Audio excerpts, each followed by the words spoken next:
2014 isn't over, but we'll tell you why many people will be looking forward to 2015. And the scariest time of year is right around the corner. We'll tell you how to keep your spooky holidays safe.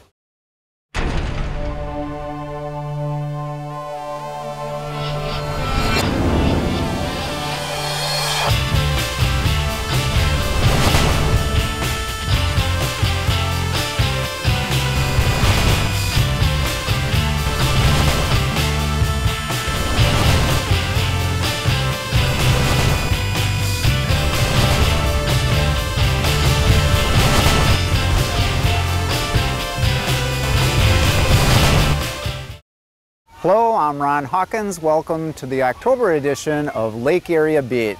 Thanks for joining us. We're out here at the lovely and picturesque Pine Tree Apple Orchard in White Bear Lake. It's been a while since we've been out here. Well, we have a lot coming up in this half hour, but first we head over to Fire Station 2 where I do a little Q&A with a new member of the fire department. All right, well, we're here with Rebecca Martens at the fire station. Thanks for being on the show, Rebecca. You're welcome. And welcome to the fire department. Of course, it's almost been a year since you've been on the department, right? Yeah, in August, so. Okay, so start off by, can you tell us where did you grow up and how did you end up getting on the White Bear Fire Department? Okay, so I grew up in White Bear Lake, born and raised just right up the road. And I got my EMT certification during my senior year of high school, and I started volunteering with the Red Cross. And then I applied here, and here I am. Okay. So are you getting as much action as you want on the ambulance? Not quite as much as I was expecting, but when you come from volunteering, you don't get hardly any calls. You just kind of are there staging. So it's nice to go on calls, just not quite as many as I was thinking. Okay. Which I guess is good for the community ultimately, that people aren't calling the ambulance. Yeah, now Rebecca is part of our EMS team. You don't do firefighting, right? Nope. Have you ever thought about joining the fire side, doing firefighting? Yeah, I want to eventually. It's just I'm a full-time student and work. This isn't my only job. And then this. And so I don't have a lot of time right now. But hopefully when I graduate college, I'll have a little bit more time and can fit it in better. Okay, well good, yeah. So has there been, or maybe you could just kind of tell us about your general experiences so far since you've been on the fire department. Yeah, it's been really good.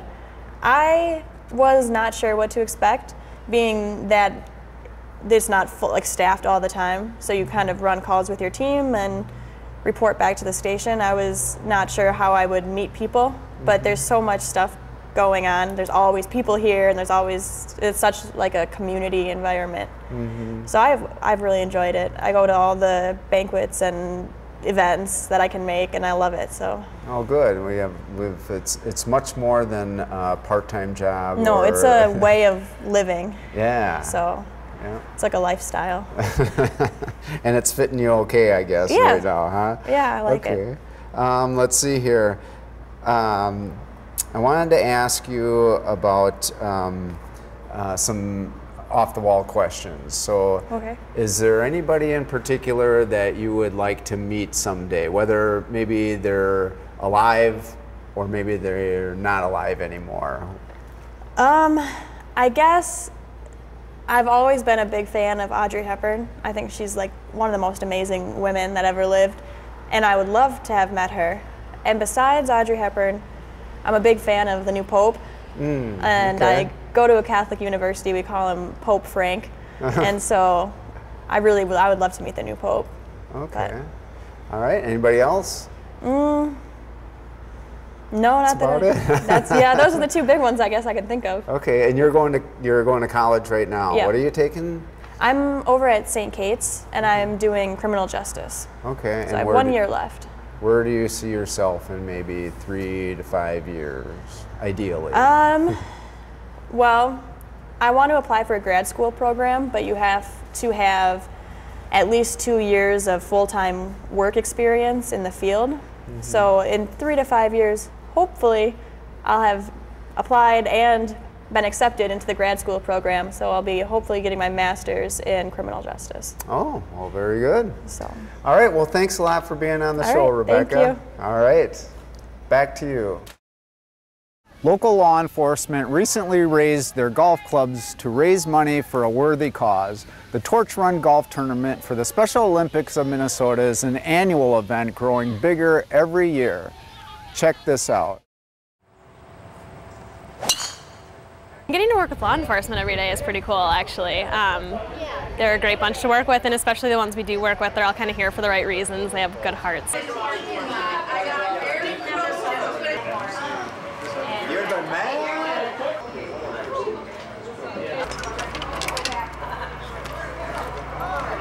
With the athletes, they're amazing. I mean, they are absolutely amazing.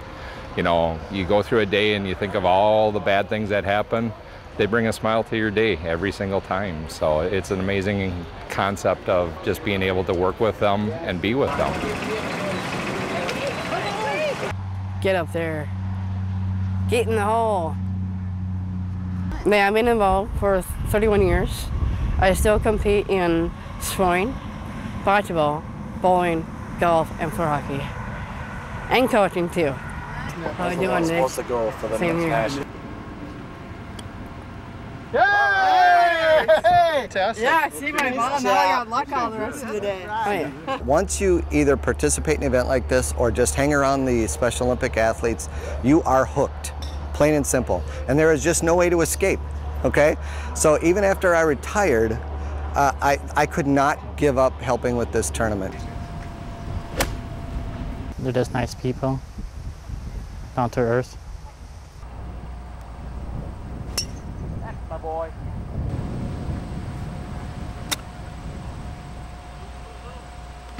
I will start next year's golf tournament tomorrow. I mean, so throughout the year, just between the donations, between just keeping things going, sponsorships, it's a year-round event. Lots of dinero, moolah.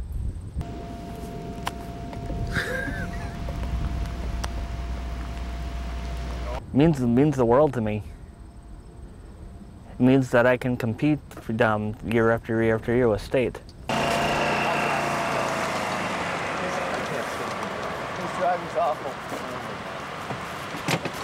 Thank you.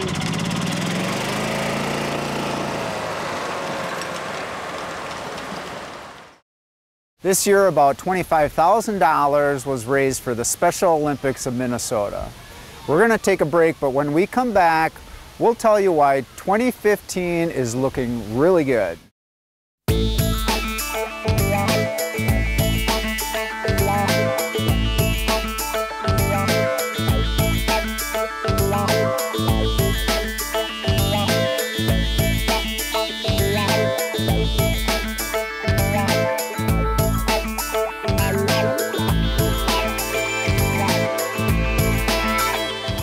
Hey Minnesota, it's election year, so let's get ready to vote. mnvotes.org can help. First, check if you're registered to vote at your current address. If not, register to vote online. Then, check out your sample ballot and learn about the candidates and issues. Use the polling place finder to see where you vote.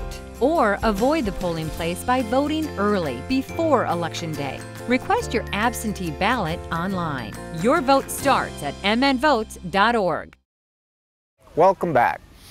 Jeff Loeks from the White Bear Lake Fire Department has gone above and beyond the call of duty, much to the delight of many White Bear Lake residents. In addition to spearheading the 2014 White Bear Lake Firefighter Calendar, he's collaborated on the single All Call, walked about 1 million miles, and accomplished so much more for charity.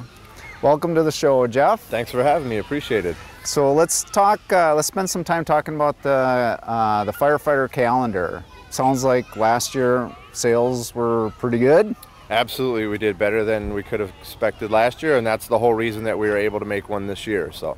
Okay, so this year you decided, yep, absolutely, we're going to do it again. Anything different from this year compared to last year? Definitely, we included regional firefighters this year. So last year it was pretty much White Bear Lake, and a goal of mine was to include firefighters from further out areas, and we've done so this year. very proud of that. We've got people from Stacy Lent Fire Department, Vadnais Heights, Mahtomedi, St. Paul. So that's a big part of it. And also we did a little shout out to nurses last year in the calendar. That's a big deal to me, and the fire department and EMS side kind of ties in with nurses. And we did a bigger part for nurses in this year's calendar. We've already gotten a lot of great feedback on that, so we're proud of that part also. So. Okay, and then the whole idea for selling these calendars is to generate some money. Where does that money go to? Okay, another something different we're doing this year, again, that was a goal of mine I'm really proud of, is the individual people in the calendar are able to pick charities. White Bear Lake firefighters are going to one place, and that's a new trailer for our ATV that we earned money for last year. But we have nurses, example, who want their sales to go towards Liberia, families that have been affected by Ebola. Then we have a gentleman who's from Stacy in the fire department. He wants his money to go to a Cambridge firefighter's family who's stricken with stage 4 cancer. So when people order a calendar on the website, they're actually able to say who they're supporting, and that pot of money will go towards the charity that they want to support. So I don't think anyone's done that before, and we're really excited about that, so people will be able to track and see. It's kind of a competition also, like who's raising the most money for their charity. Oh gosh, that's a great idea. Yep. So at the time of this taping, the calendars are not quite ready for sale, right? You just wrapped up some the photograph, taking pictures and that. Sure. Who was your photographer? Jason Player of Jason Player Photography, obviously. Okay. And this is his second year doing it for us. So. Okay, and it sounds like he dedicates a lot of time, and he's just an awesome photographer. Absolutely, couldn't have asked for it to be done any better. And we're already pre-selling the calendars on our website, and last year we did the same thing. And our pre-sales actually paid for the printing of the calendars, which is a huge cost, as you would imagine. So people can do that online right now, just like they did last year. So. Okay, we got a few other things that I want to chat with you about, but before we get too far, I want to make sure that we get the information out there as to where people can maybe get a preview of some of the pictures on the calendar. Sure, and where people can maybe purchase them. Yep, we have our Facebook page, Firefighter Special Teams Calendar, and just like always, people can kind of see the making of the calendar there. That's always been a big deal to me, that they can see it as it goes along and get some previews of pictures. And also on our website, firefighterspecialteams.org, they can see previews of it there, as well as order, of course. Okay, great. Well, sounds great. Now, I want to shift gears a little bit about, it sounds like you've got another fundraising event coming up here pretty quick. Tell us about that. Yep. By the time this airs, I will have already done a walk that we do annually around Bald Eagle Lake, and that's for Regions Hospital. It's been for the Children's Burn Center, and this year in particular it will be for families in the intensive care units there. People whose families are there often need things for their children, like coloring books, stuffed animals, things that the nurses can comfort them with, coffee items, things of that nature, DVDs, DVD players. So that's what we're doing this year. This will again be our 4th year doing that. Probably my favorite event of the year, where people actually come out of their homes and greet us and give donations for it. So you'll have to be sure to update your Facebook page as to how much money you raised for that. That's Sure. that sounds like just such a great program that that you've been involved in. Food Shelf. Yep. What's that one I all met with about? the Food Shelf, and that's always been a favorite charity of mine also, but I've never worked with them, so I asked them what I could do for them.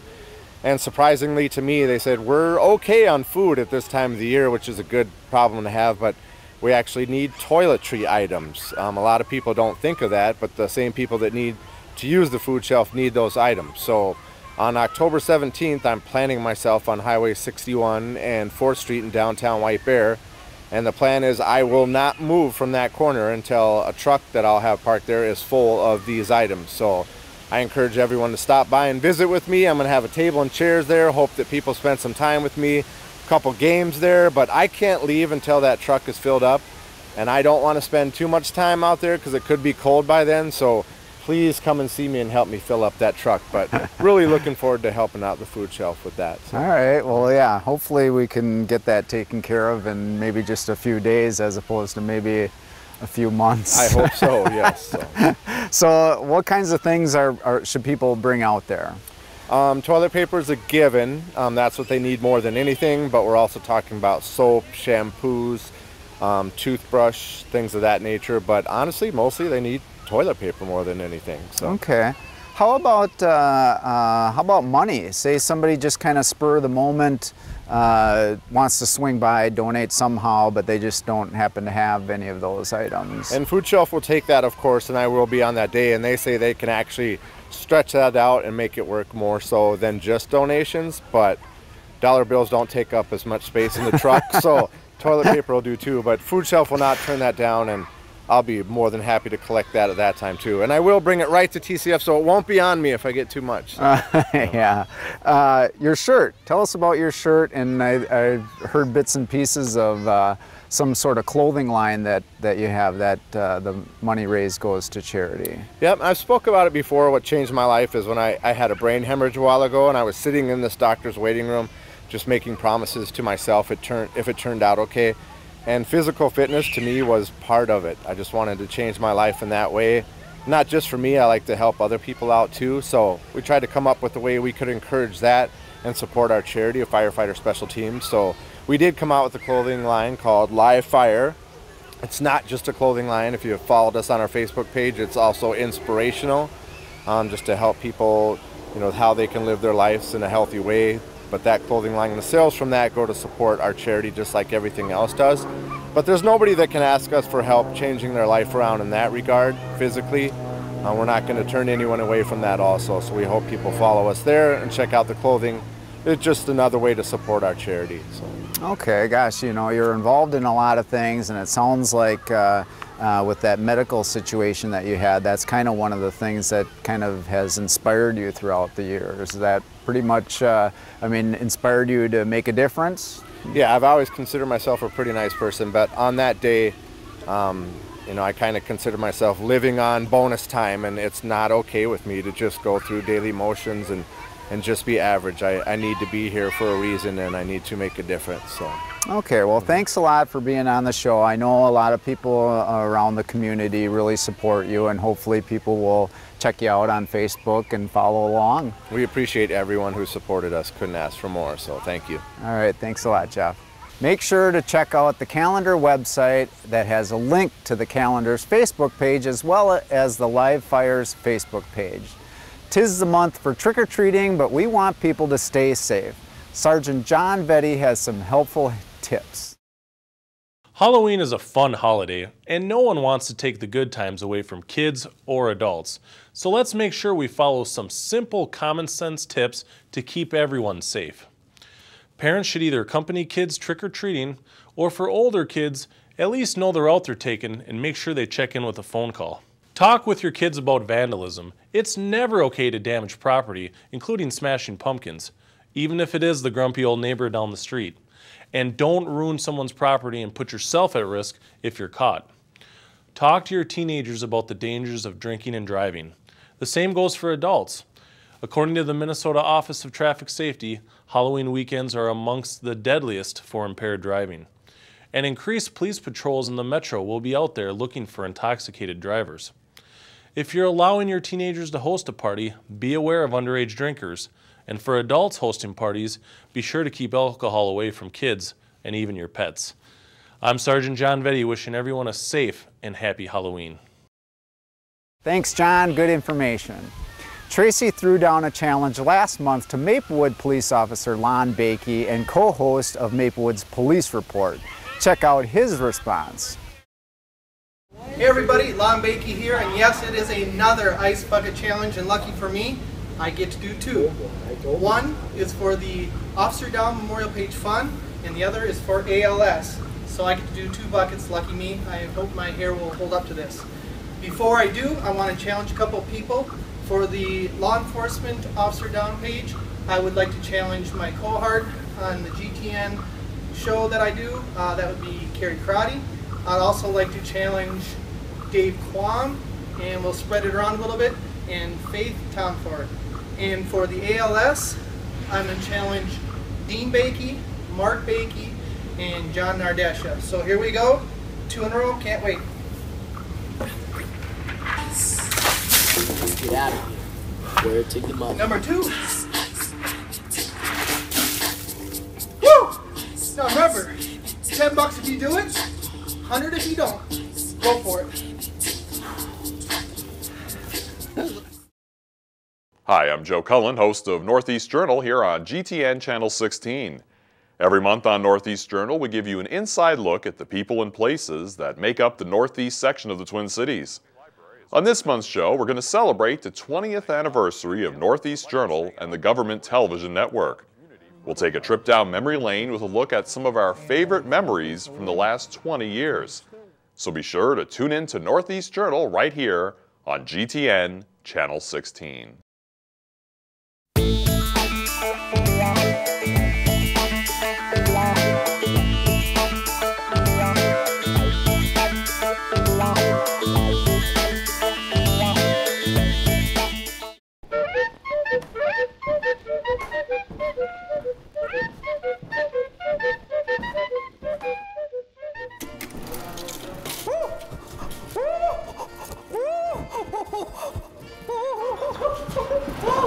Stanley, what on earth are you doing? Well, no, film.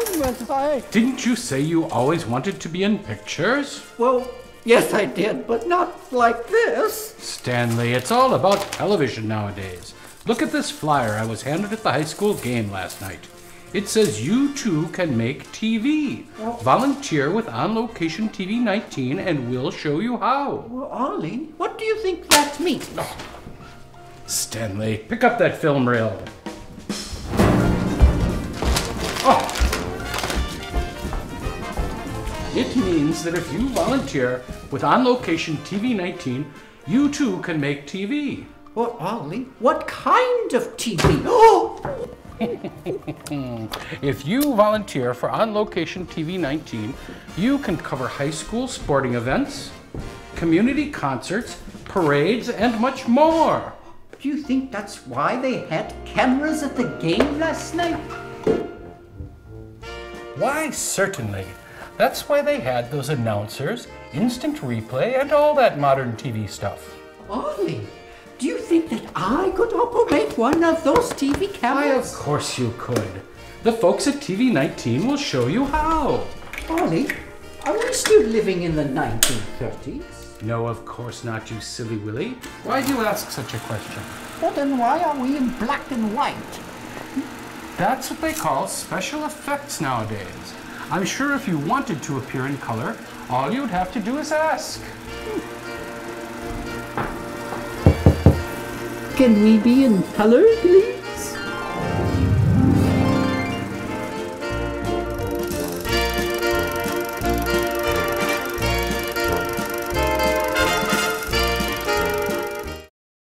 Welcome back. Tracy and I recently attended the SCC Awards in recognition of Access Producers. SCC also celebrated its 30-year anniversary and Government Television Network 20 years. Congratulations to all the winners. We'd also like to give a special thanks to the wonderful women of the White Bear Lake Police Department for being such great sports. The story, Women of the White Bear Lake Police Department, was nominated for a regional Emmy. Congratulations, ladies. Well, I think I speak for both Tracy and I when I say that we enjoy the Halloween season. Here's a look at some of our favorite Halloween memories.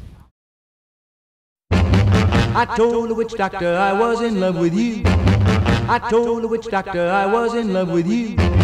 And then the witch doctor, he told me what to do. Halloween as a kid, I loved it. There was just a really cool house that was all dark and scary, and the guy sat out there and he had a dummy that sat out there, and so you'd walk up thinking you were walking up to him to get the candy, but it was the dummy and he would be standing and kind of walking around. I try to be that house. I remember getting all dressed up and having our cheesy costumes and having, you know, the plastic masks on our face, and you know, and you're trying to breathe and you got all this moisture building up between your face. We didn't have a whole lot of money, so we did a lot of makeup and kind of worked with the stuff that we had. Clowns, vampires, you know, different things that you could do without purchasing costumes. And my dad would always dress up in something goofy and go out trick-or-treating with us. I want candy.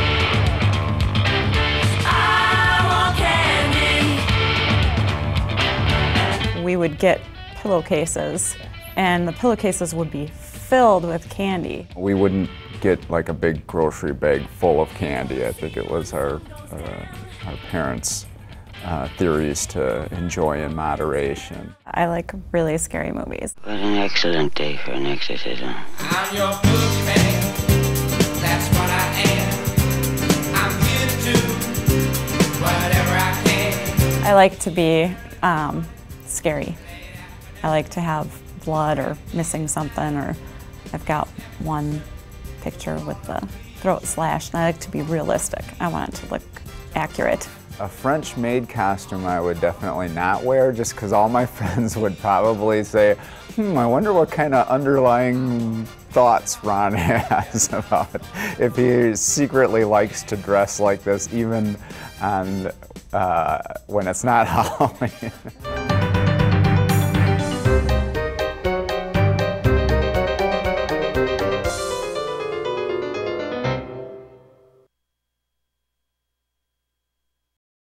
We had fun doing that piece, and it was fun spending some time out here at the Pine Tree Apple Orchard. Well, we hope you enjoyed watching, and we'll see you next time.